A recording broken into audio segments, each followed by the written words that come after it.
Hi everyone, it's Fiona here from As I Am. I just wanted to record a short video looking at the new summer provision from the Department of Education and that a lot of children will be eligible for this summer. So we've had quite a lot of questions in about this, understandably, because it is a new programme and also it's quite confusing. So we want to try and clarify some aspects of it. A lot of the questions that we've been receiving have been in relation to the application and registration process itself. So that's what I'm going to be looking at today. I'm going to share my screen with you, go onto the department's website, show you all of the elements that you need to go through step by step. And I've also printed off the physical application form so we can look at that as well. And we can look at the different timelines of when these pieces need to be completed. So I'm going to share my screen with you. We're going to go onto the department's website. And this is the homepage in the department's website. If you click on the Parents tab and scroll down to Summer Provision, the first thing you need to do is register your interest for the home-based programme. Some children will be eligible for the school-based programme. If your child is, or if your child's school is running this, you will have heard from them at this point. So if you have not heard from your child's school, you need to complete the application for the home-based summer programme. So to register your interest, the first thing you need to do is go to point 3 and click here. So there's some details you'll need. You'll need your own PPS number. You'll need your child's details. You'll see here as well that you can add another child. So you don't need to start a new application for each child you have who is eligible for this program. You will also need your school's roll number. And if you see here, to find the school roll number, click here. So not a lot of parents would have this to hand. So you're able to find the roll number of your school through the department's website. Some questions we've been asked is, well, my child hasn't attended school for a year, a few months, they're on a reduced timetable. If that is the case, you just put the roll number of the school that your child most recently attended. So once you have completed your expression of interest, what you need to do then is complete the application form. So this can be done online or it can be done in the physical form. So I'll show you, it is right here, number 5, Home-Based Summer Provision 2020 Grant Claim Form. This is the form that you need to complete. So this is the first page of it, where you're filling in, again, your details. Some of the details will be repeated of what you had already filled in the expression of interest. The rest of it, I'm going to look at the physical form and we'll go step by step through this so that we all fully understand exactly what needs to be filled out and when. Okay, so this is the form that we just looked at online. It's the physical copy, and I would highly recommend printing it out just because there are various elements in it that need to be filled out by the school principal and by the tutor who will be providing the programme. It's also really important to know that even though you have filled out your expression of interest, you will not hear back from the department until after the programme has taken place. So this form is to be submitted by the 28th of August, but the different elements of it, such as the tutor details and the principal confirming eligibility, that all needs to be filled out, but it isn't to be submitted until after the programme takes place. You will not hear from the department until after the programme has taken place. So the first page here is just what we looked at on screen.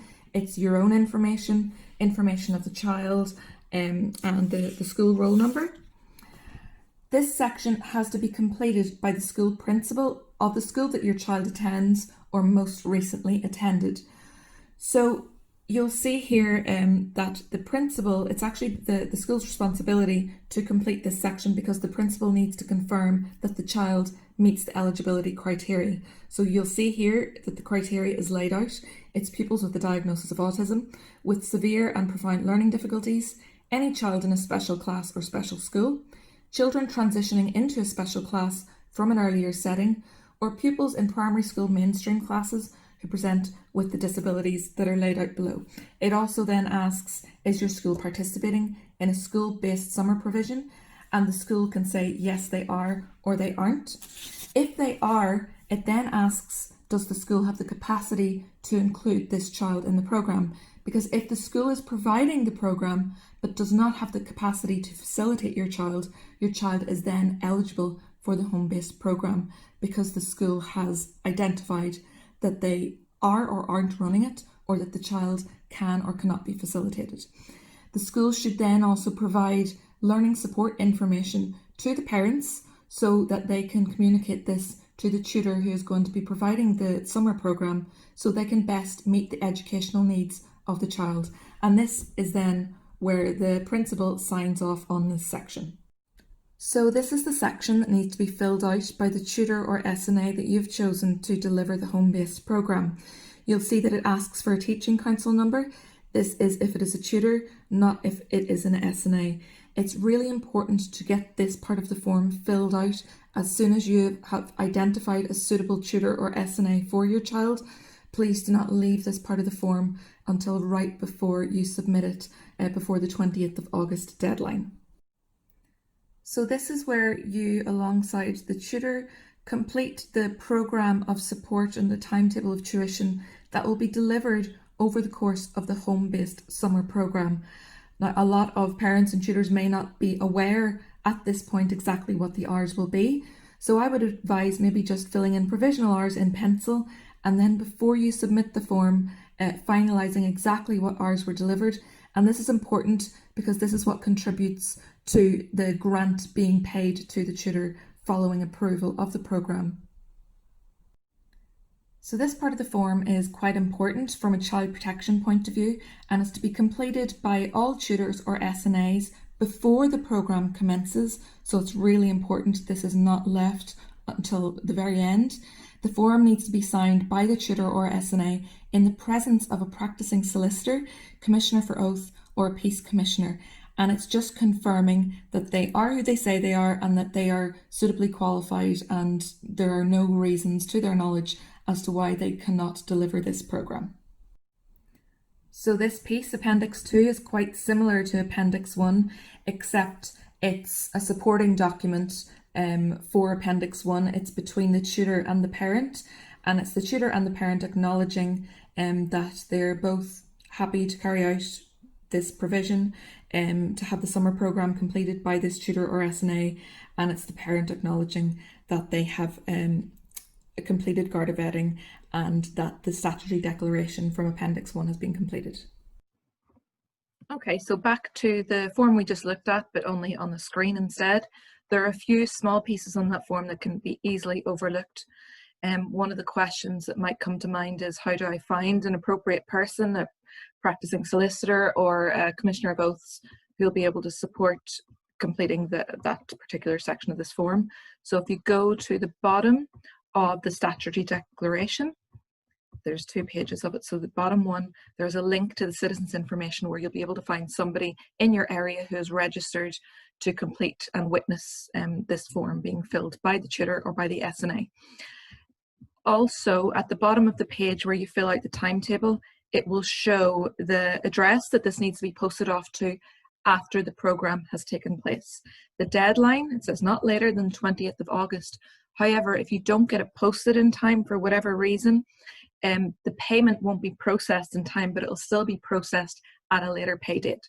It's important to note that any tutor or SNA, well, previously with July provision in a year before 2020, tutors typically don't get paid until around November time. So we can only assume that it would be around the same time frame this year. We're not entirely sure. But if this isn't processed or submitted before the deadline, it would be much later than that before your tutor or SNA gets paid for delivering this programme. So if you have any other questions with regards to this, we have done an explainer on our website, which covers more than just the application process. So if you go to asiam.ie and just scroll down, the second piece there is FAQs about July provision and the summer education programme. So if you click on that, there are a few explainers on there which might cover some questions that you might have. But the really important point to take away from this is, please do not wait until you receive approval or communication from the department before you look for a tutor or before you start the home-based programme, because you will not hear from the department until the programme has taken place and all of the forms have been submitted. What you're submitting online, the first step, is just the expression of interest. That's just to notify the department. You won't hear back from them. You then need to complete the application form that we just went through step by step. When the program has been completed, you post that off, and it is then retrospectively, so after all of this has taken place, that the department will then approve it. So thanks so much for tuning in and listening to me go through and explaining all this. I do hope it has been helpful in some sense, and as always, if there are any further questions, please just get in touch with us, and if we don't know the answer, we will absolutely do our best to get clarification from the department on whatever issues you may have or questions that might come up for you. Thanks very much.